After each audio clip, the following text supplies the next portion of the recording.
தமிழக வெற்றிக் கழகத்தின் ஆண்டு விழா மற்றும் பொதுக்குழு கூட்டம் 26ஆம் தேதி நடைபெறவுள்ளதாக தகவல் வெளியாகியுள்ளது.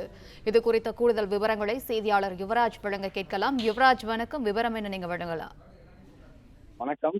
தமிழக வெற்றிக் கழகத்தின் பொதுக்குழு கூட்டம் மற்றும் ஆண்டு விழாவை கொண்டாடுவதற்காக கட்சியினுடைய தலைமை சார்பில் ஏற்பாடு செய்யப்பட்டிருந்தது. இந்நிலையில் இந்த கட்சியினுடைய அந்த பொதுக்குழு கூட்டமானது இந்த மாதம் 26ஆம் தேதி நடக்கும் என தகவல் வெளியாகி இருக்கக்கூடிய ஒரு சூழ்நிலையில் கட்சியினுடைய தரப்பில் இருந்து இந்த தேதி உறுதி செய்யப்பட்டுள்ளதாக தகவல் வெளியாகி இருக்கின்றது. அதே போன்று தமிழக வெற்றி கழகம் கட்சி தொடங்கி ஓராண்டு நிறைவு பெற்றிருக்கக்கூடிய ஒரு சூழ்நிலையில் இந்த மாத இறுதிக்குள் கட்சியினுடைய அந்த முதலாம் ஆண்டு விழாவும் அதே போன்று முதல் பொதுக்குழு கூட்டத்தையும் நடத்தி முடிக்க வேண்டும் என கட்சியினுடைய அந்த தலைமையிலிருந்து முடிவு செய்யப்பட்டு அதற்கான அந்த ஏற்பாடுகள் நடைபெற்று வந்தது.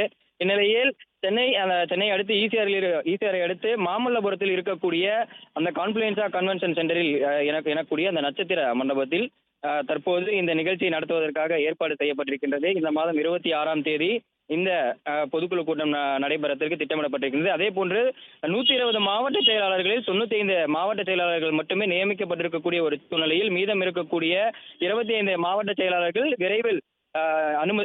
விரைவில் அறிவிக்கப்பட்டு அதன் பின்பு 120 மாவட்ட செயலாளர்களுடனான இந்த முதல் பொதுக்குழு கூட்டமானது கட்சியினுடைய தரப்பிலிருந்து இந்த மாதம் 26ஆம் தேதி நடத்துவதற்காக தமிழக வெற்றி கழகத்தின் சார்பில் திட்டமிடப்பட்டிருக்கின்றது.